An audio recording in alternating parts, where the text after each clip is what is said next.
It had taken 6 months for the dog to bark again. Eli Tanner stood on the porch in late May, a chipped coffee mug going cool in his hand, and listened to Dottie sound off at a turkey vulture circling the south field. The bark was thin and hoarse, the way an old dog barks when she has not used her voice in a long time. He had not heard it before, not once in the whole stretch since November. The dog was 13. She had been Walt Tanner's dog. For 3 months after the old man died, she had lived in the gap under the barn floor, eating what the rain brought her, and she had not made a sound. Not when Eli first came down the gravel drive in a borrowed Ford Ranger with a duffel bag and $47. Not when he had lain flat on his belly to coax her out with cold biscuits from the diner in town. Not for the first 3 weeks she slept on the kitchen floor. But that May afternoon she barked. Eli set the mug on the porch rail. He watched the vulture trace a slow shape against the sky. Behind him the screen door creaked the way it always creaked. Somewhere in the kitchen the old wall clock did the thing it had been doing for 40 years, which was to tick a half-second too slow. He stood there a long time. But this isn't the beginning. The beginning was a Tuesday in November, at 4:47 in the morning, in a house in Bloomington that had never really been Eli's. And before we can talk about the dog, and the floorboards, and the cigar tin that was waiting in a bedroom drawer, we have to talk about the hour his father told him to leave. The clock in the front hall read 4:47. Calvin Tanner came down the stairs in his work shirt, boots already laced. He stood at the threshold of his son's bedroom. "Get your things," he said. Eli had been awake for most of an hour by then. He had heard the argument through the floor. His father's voice low and constant. His stepmother's voice climbing in a register Eli had learned to time himself by, the way another boy might time storms. The argument had been about money. The argument had always been about money. Under it that night there was a different thing, an older thing, a thing that had been wearing itself thin under Calvin's tongue for years.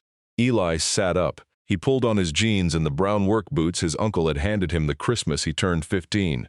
He did not ask what time it was. He knew what time it was. "How long?" he said. "Permanent," said Calvin.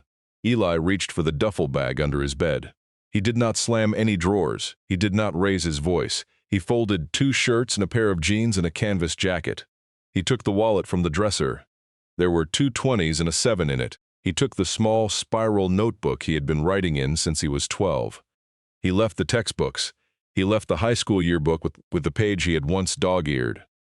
He left the photograph of his mother because lookings at it had stopped being possible some years ago, and because there was no place he could take it where it would not be ruined. When he came down the stairs, Tara was in the kitchen with her arms folded against the cold and her eyes on the floor. She did not look up. She did not say anything. Calvin held the front door open. He watched his son cross the living room, duffel in the right hand, left hand free. The index finger of that left hand was bent slightly inward. It had been that way since the bicycle accident when he was 11. At the threshold, Calvin said, "Don't call here." Eli said, "I wasn't going to." He went down the porch steps. The grass was crisp with the first hard frost of the season. He could hear a train somewhere south on the line that ran behind the high school, and he counted the cars without meaning to. There were 43 of them before the sound thinned out. He had been counting cars on tracks and on highways since he was 9. He did not know that he did it. It was a thing he did when he could not sleep, the way some people pray. He walked 7 blocks to Levi Hendrick's basement. He did not look back at the house. The 3 weeks that followed were not as bad as the first night, which was the worst because there was no thinking left in the first night. After that, the days began to have a shape. Levi's basement had a hot plate and a sleeping bag and a propane heater that worked when it felt like working. Levi was 19 too. He was kind in the way young men can be kind when they have no idea what kindness costs. He gave Eli a key. He asked no questions. He did not mention any of it to his mother on the floor above. Eli got a job at the all-night Waffle House on Walnut Street, prepping vegetables and washing dishes from 11 at night until 7 in the morning. He made $142 a week before taxes. He ate 2 meals there, the third he skipped. For 3 weeks he did not think about his father. That part surprised him later when he thought back on it. He had expected the missing to be the worst part. But missing requires a kind of energy he did not have, and what he had instead was a flat, careful attention to the next hour, and then the next one. The letter from Eldon Pfaff came on a Thursday. It was forwarded twice, first from the Bloomington address Eli had not lived at in 3 weeks, then from Levi's box at the rooming house his mother managed. The envelope was thick cream paper. The return address read in small, careful type, Pfaff and Pfaff, Attorneys at Law, Tell City, Indiana. Eli sat down on the basement steps to open it. He read it twice. Then he read it a third time, slower, because his eyes were having trouble with the words. Walter Tanner, of Millbridge, Spencer County, Indiana, had died on the 18th of October. He had left a will. The will named Daniel Tanner as the sole beneficiary of a farmhouse and 12 acres of land at the end of Crowder Road, and of any personal property contained therein. There were instructions for Eli to contact the office at his convenience to receive the keys, the abstract of title, and other documents. Eli sat on the basement steps for a long time. He had met his grandfather exactly once that he could remember. He had been 4 years old. There was a memory of a kitchen with yellow curtains and the smell of cigar smoke. A man's hand on top of his head. A slice of pound cake on a plate with a chip in it. He had thought for many years that the memory was something he had invented. The letter was dated November 5th. It had taken 23 days to find him. He borrowed Levi's truck on a Saturday morning. He drove 2 hours south, down the long brown stretch of late November fields and the dark fringe of oak woods. He crossed the Ohio River at Owensboro. He came back into Indiana on the bridge at Rockport because he had read the directions wrong. Then he doubled back north and east.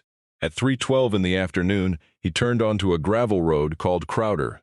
At the end of it stood a small one-story farmhouse with a tin roof gone to rust, a wide front porch, and a barn behind it, half fallen. He sat in the cab of the truck with the engine off for 10 minutes. Then he got out. He walked up the porch steps. He put the key in the lock and the key turned. The house smelled like cedar and old coffee and dust. And from somewhere underneath the floor, very faintly, something moved. The sound was not a sound he could place at first. He stood in the front hall with the door behind him still open and the cold November air pushing in at his back, and he listened. It came again, a soft scrabble, then nothing. Then the small, weary thump of something settling against wood. It was not under the kitchen floor. He realized that later. At the moment, in the half-light of a 4 o'clock farmhouse in late November, he thought it might be a raccoon. He had grown up around enough barns to know what raccoons sounded like when they had moved into a place that wasn't theirs. He walked through the front room, slow. The furniture was sparse and clean. A wing chair with a folded blanket on the arm. A small table with a Bible on it open to the middle of Proverbs. A wood stove cold for weeks. There was a calendar on the kitchen wall, still turned into October. A half-finished cup of coffee on the counter had grown a fur of mold on its surface. Walt had been a man who left his coffee. The sound came from the porch. Eli went back out. He walked the length of the porch, then around the side of the house. There was a gap where the porch decking met the foundation stones about 6 inches wide. From inside the gap 2 eyes were watching him. Yellow eyes. A long, careful, exhausted face. "Hey," said Eli. He crouched down. "Hey, girl." The dog did not move. She watched him. He drove back to the gas station at the crossroads and bought a can of dog food and a paper plate. When he came back, he set the food at the gap, and he sat 10 feet off and he did not look at her. After a long time she came out. She was a beagle mostly. She had a notched left ear and a belly that had been pressed too long against cold ground. She ate the food in 14 seconds. Then she sat down and looked at him. Her name was on the tag, Dottie, and beneath it in the same careful block letters, W. Tanner, Crowderud. He slept the first night on the kitchen floor in his canvas jacket with the wood stove going and Dottie curled against the small of his back. He had not asked her to come inside. She had walked in and lain down. He had let her. It seemed the right order of things. In the night he woke once and did not know where he was. The dark was a different shape than Levi's basement. There was a smell of cedar smoke and a deeper smell underneath it, of woolen blankets stored too long in a closet. He lay on the floor and listened to the dog breathe. He listened to the wind move through the tin roof. He thought about the kitchen with the yellow curtains. He thought about the chipped plate. He had a feeling in his chest that was not a feeling he had a word for. He closed his eyes and went back to sleep. In the morning he made coffee. He drank it standing at the kitchen window. The frost was thick on the persimmon tree in the side yard, and the field beyond the tree ran down to a tree line where a creek ran east toward the river. He had never been here. He had not been here in 15 years. He had been here once. Marlene Deal knocked at the door at 9:15 the next morning. She was a small woman with white hair cut blunt to her chin and a cardigan the color of dry oak leaves. "I brought you soup," she said before Eli had finished opening the door. "I'm Marlene Deal. I run the grocery in town. I knew your grandfather 62 years. She set a glass jar of soup on the kitchen counter. She set a paper sack of dog food beside it. She looked at Dottie, who was lying on the linoleum by the wood stove now. "Lord, look at her," she said. "She must have been under that porch the whole time." 3 months, said Eli. "He'd hate that," Marlene said. "Not sentimentally, the way you'd say it about a man whose habits you knew." She sat down at the kitchen table without being asked. Eli put on coffee because the can of grounds was right there and because his hands needed something to do. Marlene watched the coffee start. "He never told me he had a grandson he wasn't speaking to," she said. "He told me he had a grandson. There's a difference." Eli did not answer that. She took a sip of the coffee when he poured it. She set the cup down. "I knew he was sick last spring," she said. "He came in for stamps in May and his hands had a tremor I'd never seen on him," I asked. "He said it was nothing. He said a lot of things were nothing. He used that word like a fence." Outside the kitchen window, a small wind moved through the persimmon tree. The last of the persimmons had fallen weeks ago. The frost had come 3 weeks earlier than the almanac had promised, and Marlene mentioned that, the way country people mention weather, with a slow attention that was not really about weather at all. She told him about Walt in pieces. He had worked the railroad as a welder from '68 until the line ended. He had worked the grain elevator at Millbridge after that. He had buried 2 wives, 15 years apart. He had never missed a funeral in the county, not for anybody, even people he barely knew. "If a man dies in this county," she said, quoting him, "someone ought to stand for him. That's what he used to say." She did not say anything about Calvin. Eli noticed it. He did not press. Before she left, she touched the dog's head once. She looked at Eli for a long moment. "There's a thing he did with deeds, your grandfather. He read them. Did you know that? He read other people's deeds for them. Mine, after my Earl passed in '89. Some folks called him for it. I don't know how he learned. He never went past the 8th grade. Then she said, 'I'll come back Wednesday.' She went. That afternoon, Eli began to walk through the house slow. He opened drawers because there were drawers to open. He found the things you find in an old man's house. A drawer of pencils sharpened to exactly 2 inches and then thrown out none shorter. A coffee can full of penny nails sorted by length. A folded piece of paper in the silverware drawer that was a grocery list from 2003. A shoebox of rubber bands. A small jar of buttons saved off shirts gone to the rag bag. Then in the bedroom, the small bedroom at the end of the hall, with the iron frame bed and the chenille spread, he found something. On the top shelf of the closet, behind a stack of folded undershirts, was a small flat tin box, about the size of a cigar box. Which was what it was. The label on the lid said Black Horse Cigars, La Habana, Selección Especial. A black horse was stamped on the lid. The edges of the tin were pale, the way a thing is worn when it has been opened and closed for 40 years. He brought it to the kitchen table, and he opened it. It was full of receipts. Hundreds of them, folded careful, from a single grocery store, Deal's Grocery. The oldest from June of 1978, the newest from September of this year, 40 years of weekly receipts. Bread, milk, ground beef, eggs, occasionally a pint of cottage cheese, the same brand of coffee, the same brand of cigars, week after week after week. Eli flipped through them. He did not understand. He thought, at first, that his grandfather had been the kind of old man who kept everything because he did not know how to throw a thing away. He had known men like that. He set the box down. He went to make himself something to eat. He did not open the tin again that night. But before he slept, he came back to the kitchen and looked at it on the table. He moved it once, then put it back where it had been. He did not know why he moved it. He thought, vaguely, that a thing that has been kept this long deserves to stay where the keeper kept it. Then he went to bed. Howie Kratz ran the Riverbend Diner. He was 68, broad, with hands that had driven semi-trucks for 31 years before his back gave out. Marlene had said to go see him. Eli went on his second night. The diner was small. 8 tables, a counter, 6 stools, a coffee maker that had been there since the late Reagan years. Howie was at the counter when Eli came in. He looked at him a long moment. "Walt's grandson." "Yes, sir." "Sit down, you eat meatloaf?" "Yes, sir." Howie made the food himself. He did not say much. After a while he said, "Your daddy and your granddaddy didn't speak the last 28 years. I'm not going to tell you about it. That's not my story to tell, but I'll tell you Walt didn't blame you for it. Not once. Not in this diner. Not anywhere I sat. Eli did not know what to say. He ate the meatloaf. When he left, Howie said, "Come back Sunday, we do biscuits." Eli walked out into the cold and got into the truck. He drove the 7 miles back to the farmhouse, and Dottie was waiting by the door. He went back Sunday. The diner was fuller. 2 old men in seed caps were arguing about hay yields in the corner booth. Howie set a plate of biscuits in front of Eli without asking and refilled the coffee twice without asking either. Eli ate slow. Before he left, Howie leaned against the counter and said, "Walt sat where you're sitting, every Sunday for 20 years. Same booth, same biscuits." He didn't talk much either, but he listened. Lord, that man listened. Folks in this town used to come in here just so he could hear them out. He never told them anything they didn't already know. He just made sure somebody heard them say it. Eli paid. Howie waved the money off. Eli left it on the counter anyway. Marlene came back Wednesday morning with another jar of soup and a pound of ground chuck wrapped in white butcher paper. She sat at the table. She looked through the cigar tin because she had asked and Eli had said yes.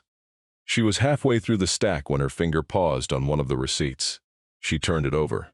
Written on the back in pencil in a small, careful hand, $200, March 1998, school clothes, E.T. She looked at Eli. Eli was 4 years old in March of 1998. They went through more of them then. Slowly, both of them the way you go through a thing that has changed. On the back of a 1995 receipt, $80, August. First day shoes, E.T. On the back of a 2001 receipt, $340, September. Winter coat and gloves, E.T. And then, slipped underneath a fold near the bottom of the tin, a small piece of yellow legal pad paper with words written on it in the same hand. Eldon, seafloor under kitchen window, W.T. That was all it said. Eli sat with the paper in his hand for a long time. He looked at the kitchen window. He looked at the floor under it. He had walked across that floor at least 20 times since Saturday. He got up. He moved the small braided rug. He bent down, and there, in the soft pine boards under the kitchen window, where any man would have missed them if he had not been looking, there were 4 wood screws. Set flush, painted the same color as the rest of the floor. They were not original to the house. Marlene stood at the table. She did not come over to the window. She watched him from across the room with both her hands resting on the back of the chair. After a long moment she said, "Tomorrow." "You sit with this tonight," she said. "You open that floor tomorrow morning when the sun's up, not in the dark." He did not argue. She let herself out. He did not open the floor that night. He sat in the kitchen with Dottie at his feet and the small braided rug folded back and the 4 screws looking up at him from the pine, and he made himself wait. He did not know why he made himself wait. Some part of him understood that whatever was under the floor had been under the floor for a long time. The man who had put it there had done so without panic. The right thing to do was to meet it without panic too. So he sat. He made coffee. He read the Bible his grandfather had left open to Proverbs because there was nothing else to read in the house and because the words steadied him. Around midnight, he washed the cup and turned off the lamp and went to bed. He opened the floor on Thursday morning. He used the right tools. Walt had left a tool drawer in the kitchen. Eli had spent 2 summers in high school working for a contractor named Pete Renko in Bloomington, and he knew how to take up a board without ruining the joist beneath it. He drove the screws out one at a time with a hand screwdriver, because a drill would have stripped the soft pine. He marked the board with a pencil so he could put it back the way it had come up. He set the screws into a small jelly jar so they would not roll. He pried the board with a flat bar wrapped in a rag, careful at the seams, the way you pry a thing you intend to put back. The board came up clean. In the bay between the floor joist and the subfloor he found a tin box. It was bigger than the cigar tin it had once held coffee. A label was still ficalud to the side, faded. There was something heavy inside it. He took it out. He held it for a moment. Then he put the floorboard back. He drove the screws back in by hand. He put the rug back. He did all of this before he opened the box. That was the kind of attention his grandfather had built into the hiding of the box. That was the kind of attention the box deserved. He carried the coffee tin to the kitchen table. Inside were 3 things. A small ledger book bound in dark cloth, the spine softened with handling. A brass key on a length of cotton string. A manila envelope of photographs, held together with a rubber band gone brittle. He set the photographs aside first, because he was afraid of them in a way he could not explain. He opened the ledger. The first page was dated January 1991. The last page was dated June 2018. In between, in his grandfather's small, careful hand, was a record of money, not Walt's grocery money, not the grocery receipts. This was something else. There were dates and amounts and names abbreviated to initials and notations. $290 a winter coat, $591 $25 DVD school books, $891 $200 JW bicycle. Year after year, sometimes one initial, sometimes three, sometimes four. Eli turned to the last few pages. There he was. E.T. He saw his own initials again and again. $398 $220. School clothes, 9-1 $340 winter coat and gloves, 606 1400 summer cornerstone. 8 12s, 800, 8th grade tuition, 3 $200 ninth grade. On and on, 2 and 3 entries a year. All the way to August of 2018, when his grandfather had paid $4,200 in one lump sum toward a community college tuition. Eli had signed up for that fall and then dropped, because his father had told him he was wasting money. He had thought at the time that his father had been right. He sat with the ledger open. He did not cry. He had not cried in front of anyone in 9 years, and he did not intend to start in his own kitchen. He picked up the brass key. He picked up the photographs. He looked at the photographs last because he had to. The top one was a Polaroid faded to pale orange, a little boy in overalls in a kitchen with yellow curtains. The boy was looking up at the camera with the careful, watchful look of a 4-year-old who was not sure what was being asked of him. Behind him, half out of frame, a man's hand was resting on the boy's head. The hand had a wedding band on the third finger and a small scar across the knuckle. Eli knew the hand. He had remembered it for 15 years. He had thought he had invented it. He drove to Tell City on Friday morning. The office of Pfaff and Paff sat on the second floor of a brick building across from the river, above a place that sold farm insurance, below an apartment with a cat in the window. Eldon Pfaff was 74, thin, with a knot of white hair, and the kind of hands that did not waste any motion. He had been Walt Tanner's lawyer for 31 years. He looked at the key. He looked at the ledger. He looked at Eli. Your grandfather told me he hoped you would find what was under the floor before I had to tell you about it. He preferred for things to be found, not handed over. He used to say the heart works different on a thing it finds. Eli set the key on the desk. A safe deposit box, Eldon said. First Spencer Bank here in town, box 147. You'll need ID and the key. We can walk over after lunch. Eldon poured 2 cups of coffee from a percolator on the side table. He did not ask if Eli wanted any. He set a cup in front of Eli and one in front of himself, and he sat down across the desk. There's something else you should know first, he said. Your father came to see me last week. He has retained an attorney out of Evansville. He intends to contest the will. Eli did not answer that for a moment. He looked at the coffee. He looked at the brass key on the desk. On what grounds? Undue influence, diminished capacity. The standard claims he'll lose. Your grandfather had 2 physicians sign capacity affidavits in October of 2022. The same week he changed the will. He had me draft those affidavits because he expected this. He expected it from your father by name. He told you that. Eldon took a slow sip of his coffee. He told me a great many things, son. Some of them you should hear from him, not from me. I'm going to leave you with the letter when the time is right. But the time isn't yet.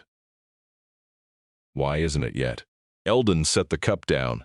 Because there's something else in that safe deposit box you need to see first. And because your grandfather was a man who believed an answer arrived in the wrong order is no answer at all. Calvin came to the farmhouse on Saturday afternoon. He came in a black SUV with the Evansville attorney in the passenger seat. The attorney was a young man named Brad Hennessy. He wore a suit that did not yet sit on him correctly. He held a clipboard. They did not knock. They walked up the porch steps and Calvin opened the screen door. Eli was at the kitchen table. He did not stand up. Ellie, Calvin said. Dad. It was the first time the word had come out of Eli's mouth in 8 months. He did not know he was going to say it. He said it the way you say a word you do not own. Brad Hennessy did the talking. He said his client believed there had been undue influence. He said the will had been altered in October of 2022, 2 years before the death. He said Walter Tanner had been of diminished capacity in his final years.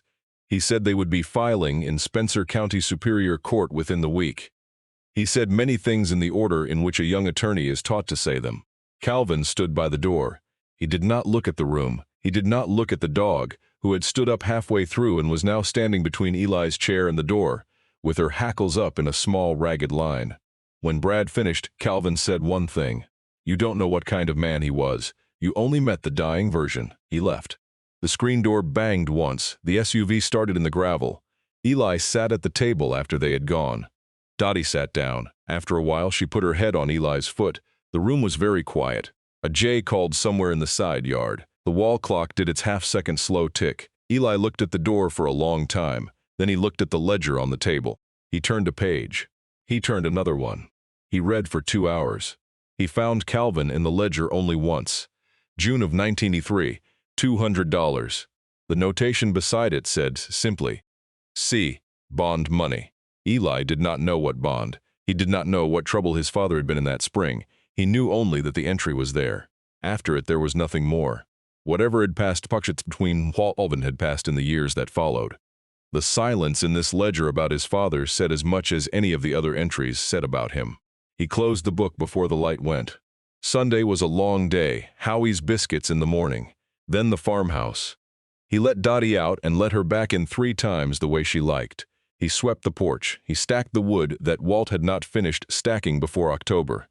He found in the woodshed a coffee can full of straightened nails, the kind a man pulls out of old boards and saves because nails were once worth saving.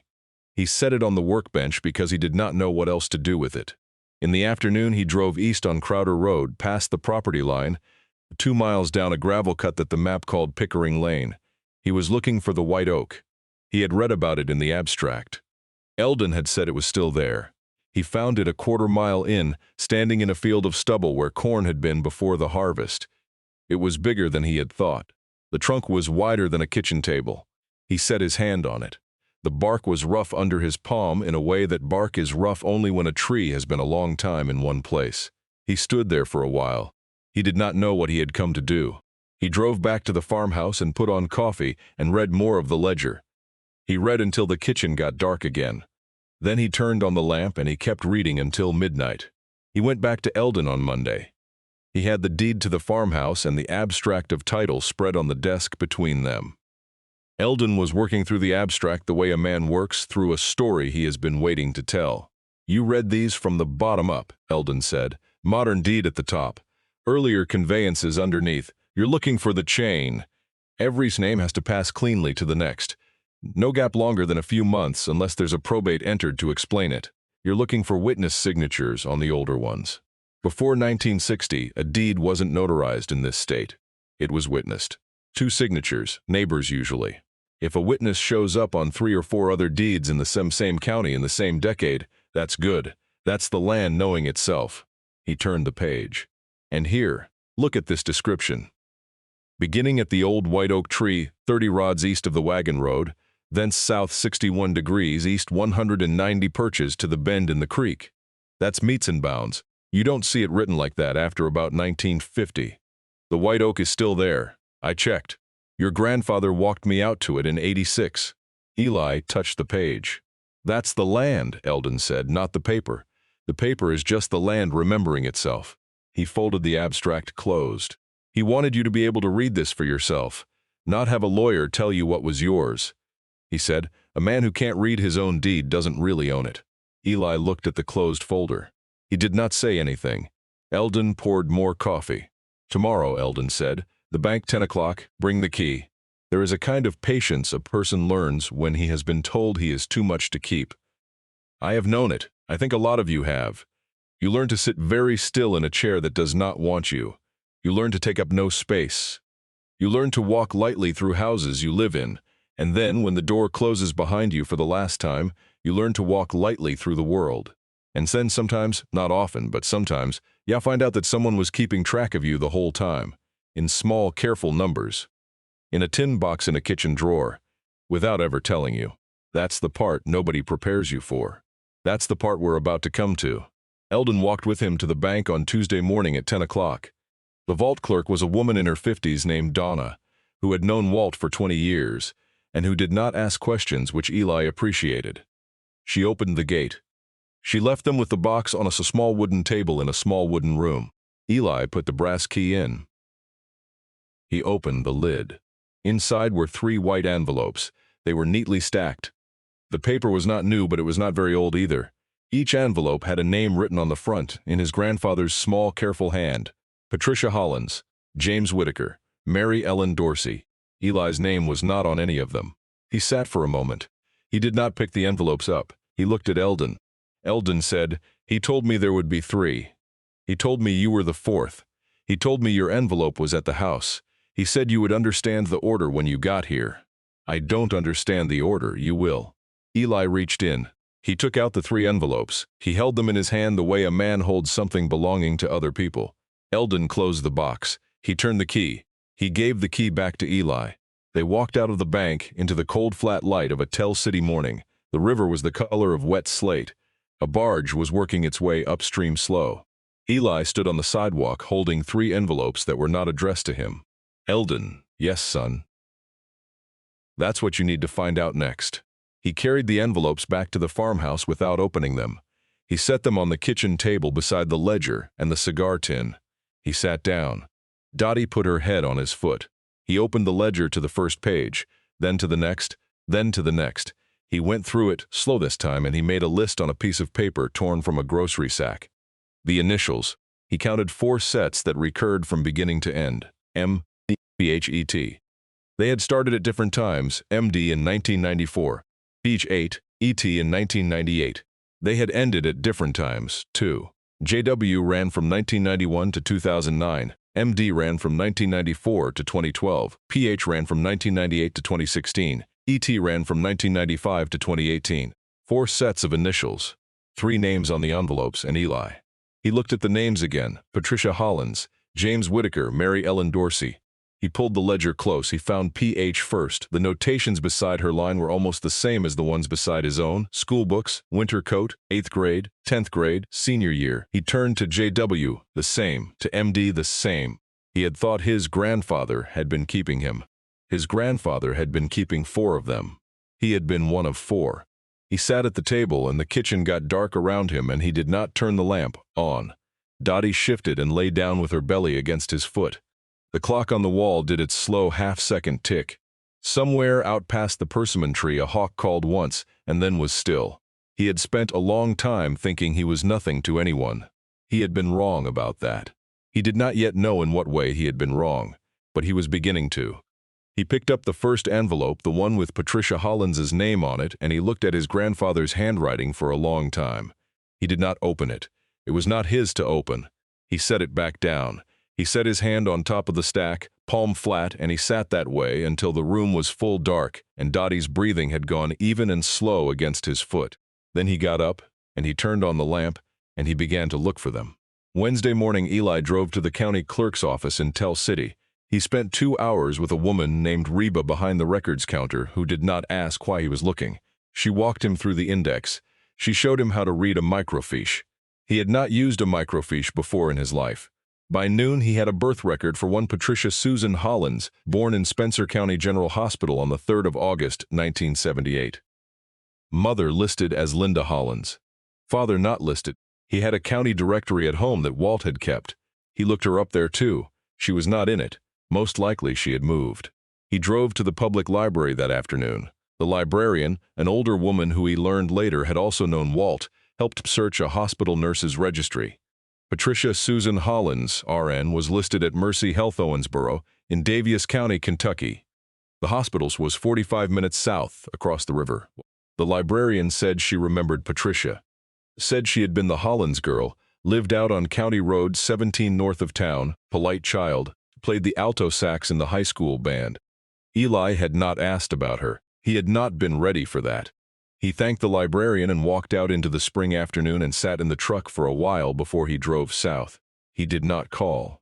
He drove down to Owensboro on Thursday morning. He sat in the parking lot of the hospital for an hour and a half. He watched nurses come out for their breaks. He watched the river through the gaps between the buildings. He did not go in. He thought about going in. He thought about asking at the front desk. He thought about what he would say. The grandfather she had met 2 years ago had also kept a boy in Bloomington, the same way for 15 years. He couldn't say it to her in a hospital lobby. He could not say it standing up. He sat in the truck and watched a boat tie up at the riverfront. That night he called Eldon at his house, which Eldon had told him to do if it was important. He said, "I found her, I don't know how to do this." Eldon said, "You don't go to her, you write to her. You let her come if she wants to come." Eli wrote the letter on Saturday. He spent 4 days on it. He did not say what was in the ledger. He said his name was Eli Tanner. He said his grandfather had been Walter Tanner of Millbridge. He said he had found her name in his grandfather's papers along with 3 other names. He said if she wanted to know what they meant, she could come to a farmhouse at the end of Crowder Road, any afternoon, and the door would be open. He did not say more than that. He mailed it on a Monday. He drove out to the post box at the end of Crowder Road himself. He held the envelope for a moment before he dropped it in. He let it go. Then he drove home and tried not to think about it for 2 weeks. Dottie helped. So did the wood that needed splitting. So did the porch, which needed painting, though he did not paint it. He cleaned the kitchen. He read the Bible his grandfather had left on the table. The pages around Proverbs were soft with handling. She came 2 weeks later. She came on a Tuesday afternoon in mid-April. The dogwoods were out along the gravel road. The wind was warm in a way that meant the worst of the winter was behind them. Eli was on the porch when she pulled up. A Subaru with Kentucky plates, dust in the wheel wells. She got out slow. She was small. She had dark hair pulled back. She wore a navy windbreaker and jeans and white sneakers. She walked up the porch steps and stopped at the top. "You're Eli?" "Yes." "I'm Patricia. I got your letter." He did not know how to answer that. He stepped back from the door and held it open. She came in. He made coffee. She sat at the kitchen table where Marlene had sat and where Calvin had stood. She looked around the kitchen. Then she looked at him. Then she set both her hands flat on the table. "I was 6 when my mother overdosed," she said. "I was placed in foster care in February of 1984. I bounced through 3 families until I was 9. Then I went to live with the Hollins family in Tell City. They took me as long-term foster and then adopted me when I was 12. They were good people. They are dead now. They were good people the whole time." Eli nodded. He did not interrupt. "When I was 10, a letter came for the Hollinses from a scholarship. The Calvary Baptist Education Trust," it said. "They paid for my school supplies, my school clothes, my church camp, my 8th grade, my high school, 2 semesters of community college nursing prerequisites at Owensboro. I never met anybody from Calvary Baptist. They never asked anything of me. The checks came every year on the same date, the 30th of August, like clockwork." She took a sip of the coffee. 2 years ago, I found out it wasn't Calvary Baptist. There is no Calvary Baptist Education Trust. There never was. The bookkeeper at Calvary called me in 2022 because their records were getting cleaned out and she found my file. The file had a copy of a cashier's check stub with a name on it, Walter Tanner. Millbridge, Indiana. I drove up here in May of 2022. I sat on this porch with your grandfather for 4 hours. Eli set his cup down. What did he say? He said he was sorry he hadn't been able to do more. He said the money was nothing. He said the thing he was sorry for was that he hadn't been able to come to me when I was little. He said when he saw me at 7 in the grocery store with the Hollinses, in Deals, the only time he saw me with his own eyes, he had wanted to, but he didn't. Because, he said, he had learned by then that walking up to a child you hadn't been there for was a thing you did for yourself, not the child. She was not crying. Eli understood that she had said this before, perhaps to herself, perhaps to a husband, perhaps to no one. She had said it enough times for the saying not to make her cry. He asked me if I knew an Eli Tanner. I said no. He knew. He knew. He said he had a grandson. He said the boy was 18 and the boy did not know about the money. He said he hoped one day the boy would find his way to this porch. He said when that happened, he hoped someone would tell the boy the rest. She slid a photograph across the table. It was Walt in the wing chair in this room. Patricia stood beside him, her hand on the arm of the chair. He was looking at the camera. He was smiling, just a little. That's him, she said. 2 years ago, October. He died this October. 18th, I know. She nodded. She did not stay long after that. She left her number on a piece of paper on the table. She said she would come back if he wanted her to. Eli said he wanted her to. She drove away in the Subaru down the gravel road, and the dogwoods bent in her wake, and Eli stood on the porch, watching until the dust settled. He went back inside. He went to the kitchen. The cigar tin was on the table where it had been all month. The receipts were inside. He sat down. He lifted the receipts out one stack at a time. He set them on the table. He lifted out the false bottom. There was a false bottom, he saw now, a piece of tin shaped to look like the bottom of the box but a quarter-inch above it. Underneath was a single envelope. His name was on it. His grandfather's handwriting. He sat with it for a long time. He did not open it for 10 minutes. He looked at his name written in pencil, in the small, careful hand, the Eli with the rounded loop, the Tanner with a careful T. He had not seen anyone write his name that way in his life. He had not known that anyone could.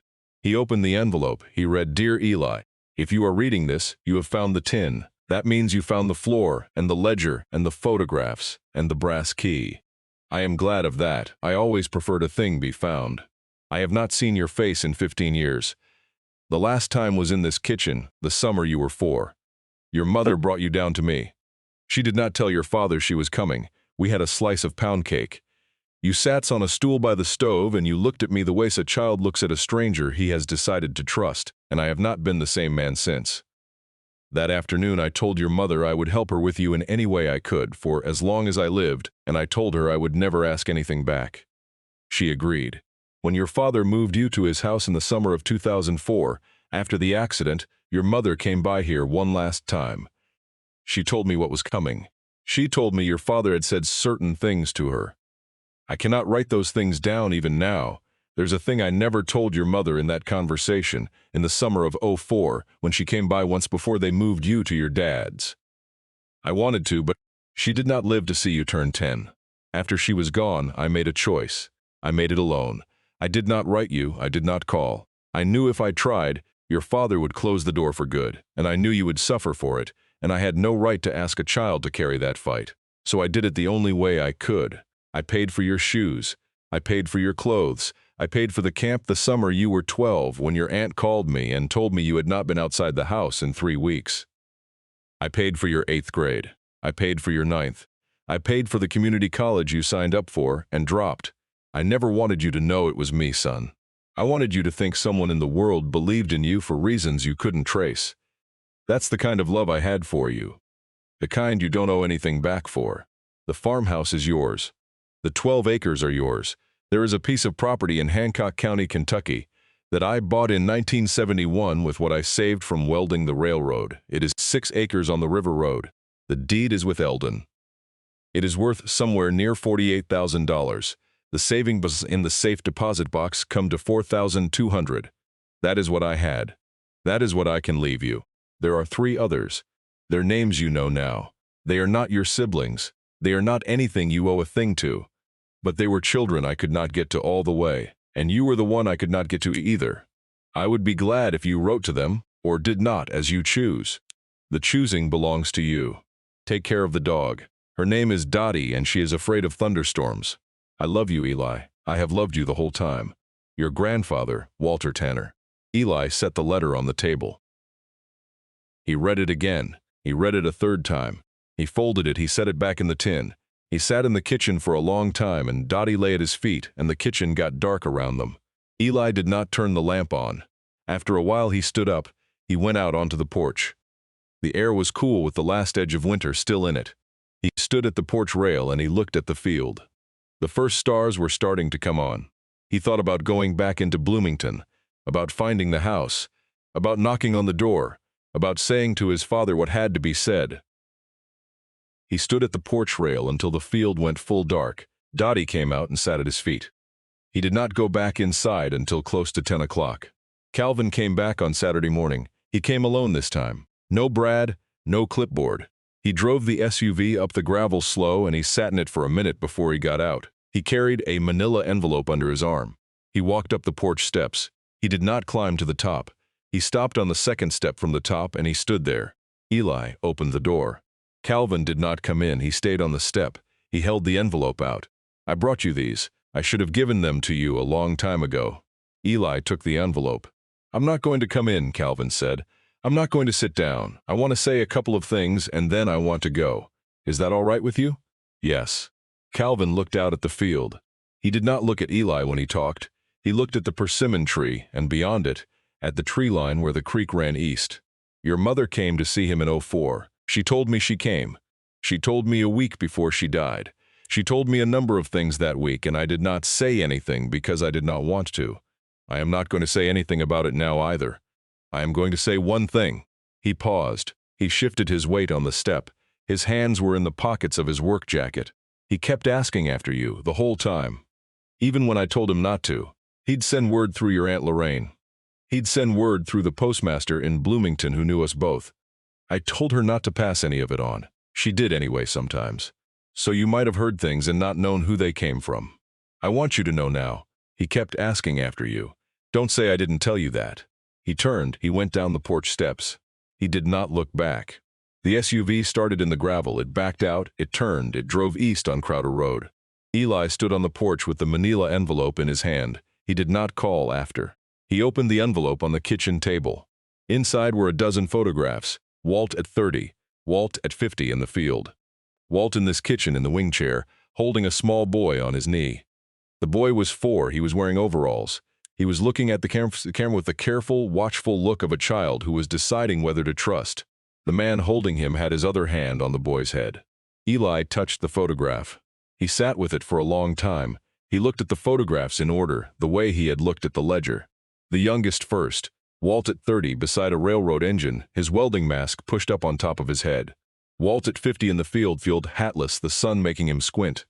Walt at 62 beside a yellow lab Eli did not know the name of. Walt and Eli in the kitchen, in the yard, on the porch. The boy was always 4. The man was always looking at him. The last photograph was the smallest.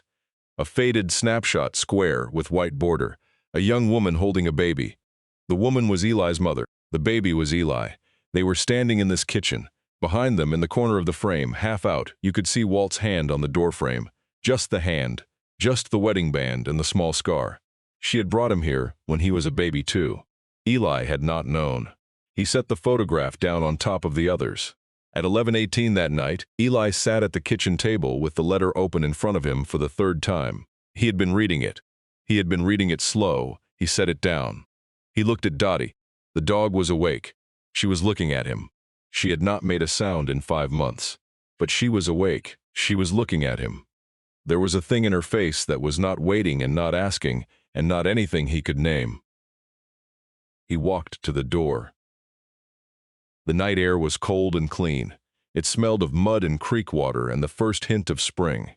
He stepped out onto the porch. Dottie followed him. He sat on the top step. The dog sat beside him. The field was dark out beyond the persimmon tree. But the sky was clear and there were more stars than he had remembered there being. He did not say anything for a long time. Then he said, quiet, more to himself than to the dog or the dark, "I'm staying." The dog pressed the side of her face against his knee. She did not bark, but she sighed, slow, the way a dog sighs when she has finally chosen a place. They sat that way for a long time on the porch of Walter Tanner's farmhouse on Crowder Road in Spencer County, Indiana, in the deep middle of an April night. It had taken 6 months for the dog to bark again. That part you already know. Eli on the porch in late May, the chipped mug going cool in his hand, Dottie barking at the turkey vulture as if she had been barking at turkey vultures her whole life. What you don't know is what came before the bark, and what came after it, and the way the months between had folded one into the next without anyone counting them. The wing chair was on the porch that May afternoon. Eli had moved it there in April, after the letter, after Calvin, after the night he had said out loud to the dark that he was staying. He had not known why he moved the chair. He had known only that it belonged outside in the spring. The way Walt had always said it outside in the spring. Some things you do because the man who came before you did them. You do not ask why. He had spent that April writing letters. To Patricia. To James Whitaker, whose address Eldon had pulled from a contact in the Indianapolis VA, to Mary Ellen Dorsey, in Bowling Green. 3 letters. He had written them slow. He had not said much. He had said his name. He had said his grandfather's name. He had said that there was a house on Crowder Road and a tin box. If any of them wanted to come down, the door would be open. They would owe him nothing. Patricia had written back the next week. James had not written back at all. Mary Ellen had sent a card by mid-May, a small card with a pressed flower on the front, inside in her handwriting only this: "I knew. I have known a long time. I am glad you do too. Mary Ellen." She had not come. Eli did not expect her to. That was where the spring went. and then the dog barked at a turkey vulture. Eli stood on the porch and listened to the sound of her voice in the field. He understood that something had crossed over that he could not name. He did not move from the porch. The vulture finished its long shape against the sky and drifted east. Dottie barked once more. Smaller this time, almost a question. Then she fell quiet. She came over and sat by his leg and put her head against his calf. The mug on the porch rail was very cold by then. He did not pick it up. In June, the work began in earnest. The roof first. A man named Calvin Estep, no relation, who had done the roof on Marlene's grocery in '86, came out with 2 grandsons and a flatbed and took the rusted tin off the house. He put the new tin on green. Walt would have wanted red. Eli chose green anyway. There was a thing in him that needed to do one thing his grandfather would have done differently, just so the house would carry both of them. Howie helped with the porch. Howie was 68. His back was the kind of back that did not let him climb a ladder, but it let him sand a porch rail. It let him paint. It let him sit on a milk crate in the side yard and tell Eli stories about Walt that he had said he would not tell. He told some of them anyway. About a snowstorm in '88 when Walt drove a county snowplow for 3 days without sleep so that the funeral of a man he barely knew could be held. About the time Walt fixed a leaking radiator on a truck belonging to a girl he had never met in the parking lot of the diner in a January cold that bit the metal. Howie told these stories the way a man tells stories about a friend who has died. He did not embellish them. He did not soften them. He told them the size they were. James Whitaker had not written. Eldon had tracked him to an address in Indianapolis, then to a forwarding address in Phoenix. The Phoenix address had been a halfway house. Past that, the trail thinned. Eldon thought the man was alive somewhere. He was not sure. Eli sat with that for a while. He thought about driving out to Phoenix. He thought about hiring somebody to look. In the end, he did neither. There was a way of carrying a man you had never met that did not require finding him. Walt had taught him that, without meaning to. Sometimes a child you could not get to was a child you carried in a ledger. Sometimes that was the carrying. Eldon helped with the legal part. They did not form a nonprofit. Eli did not want one. They formed nothing. The front parlor of the farmhouse became something else. Eli did it by simple act. He moved the wing chair out. He put in a long table and 3 sets of shelves. After that, it was a place where neighbors could come and read. Marlene donated a card catalog the old county library had thrown out when they switched to a computer. Eldon donated 4 boxes of books his late wife had collected, which were poetry and U.S. history. The Riverbend Diner posted a small notice. People started coming, not many, 3 or 4 a week, mostly older women, sometimes a child with a mother. Once an old farmer who could not read but who liked to sit at the table and listen to his wife read aloud to him from a Foxfire book. Eli did not call it anything. Marlene was the one who started calling it the Walt Tanner Reading Room. The name stuck.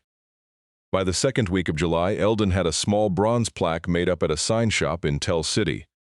He brought it out on a Thursday afternoon and they set it next to the front door, screwed into the clapboard with 4 brass screws. The plaque was small. It said, Walter Tanner 1953 to 2024 for Patricia, James, Mary Ellen, Eli, and for any who came in unseen. Marlene touched the plaque with 2 fingers when it was set. She did not say anything. Eldon did not say anything.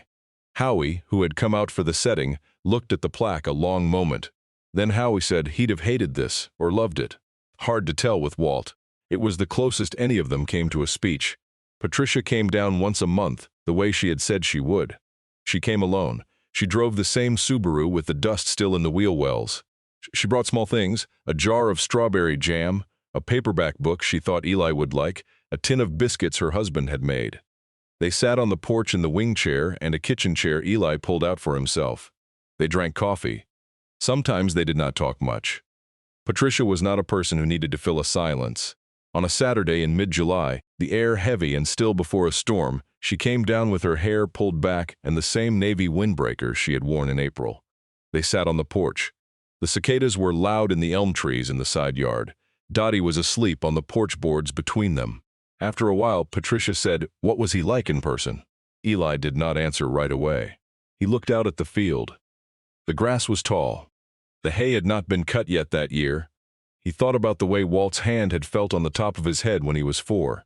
He thought about the chipped plate. He thought about the receipts. He thought about a man who had counted what a week cost for 40 years. "I don't really know," he said. I only met him once when I was 4. But I think he was the kind of man who counted receipts. Patricia laughed, one quiet laugh, more breath than sound. Yeah, she said. He gave me a jar of pennies the day I came up here. Said pennies were the truest money. Said most folks would only stop and pick one up if they were children. Said he kept a jar by the door for that reason. Eli looked at her. He kept a jar by the door, yes. I haven't found that yet. Maybe Marlene knows where it went. The storm broke a few minutes later. Patricia did not leave. They moved the chairs back from the porch rail and sat in the dry part and listened to the rain hit the new tin roof. They did not say anything for a long time. After the storm passed, Patricia drove home in the wet light of an Indiana evening, and Eli stood on the porch and watched the Subaru go. He was not her brother. She was not his sister. They were two people who had been kept by the same hand, in the same county, in the same long quiet that had run from 1991 to 2018. He thought that was enough. He thought it might be more than enough. Eli called his father in June. He had thought about it for 2 months. He did not have anything specific to say. He thought there ought to be a call. He dialed the number from the kitchen phone.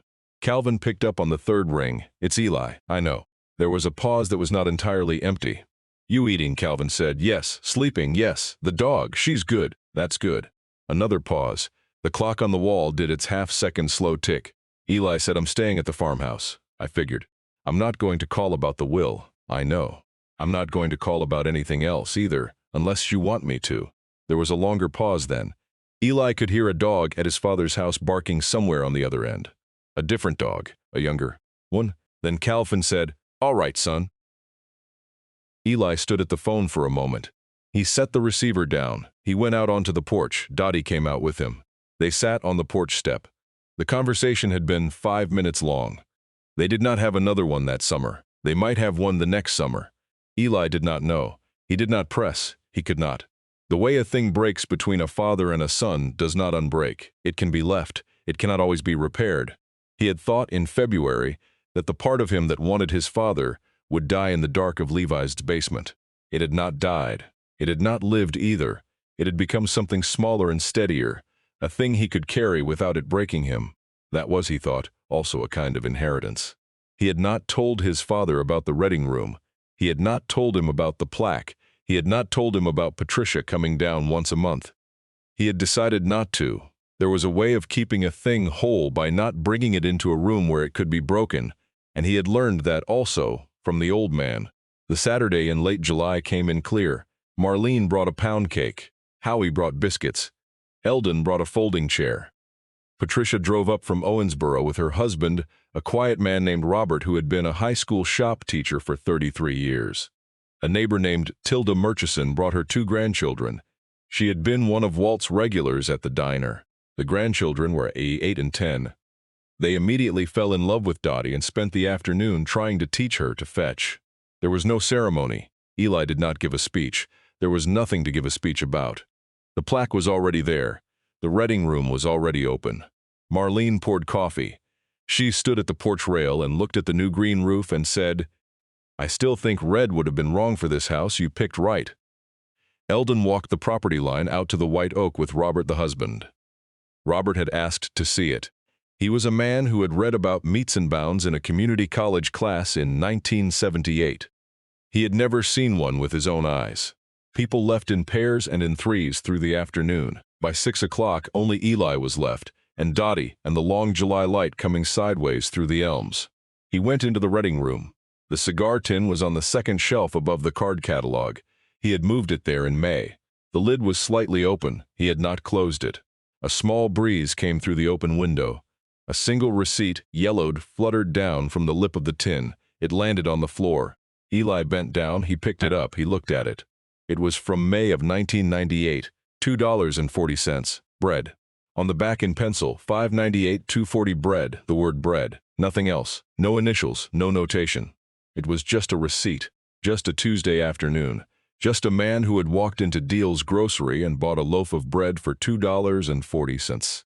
A man who had decided, for reasons he did not write down, to keep the slip of paper that recorded it. Eli set the receipt back in the tin. He pressed the lid down. He did not press it all the way. He left it the way Walt had left it.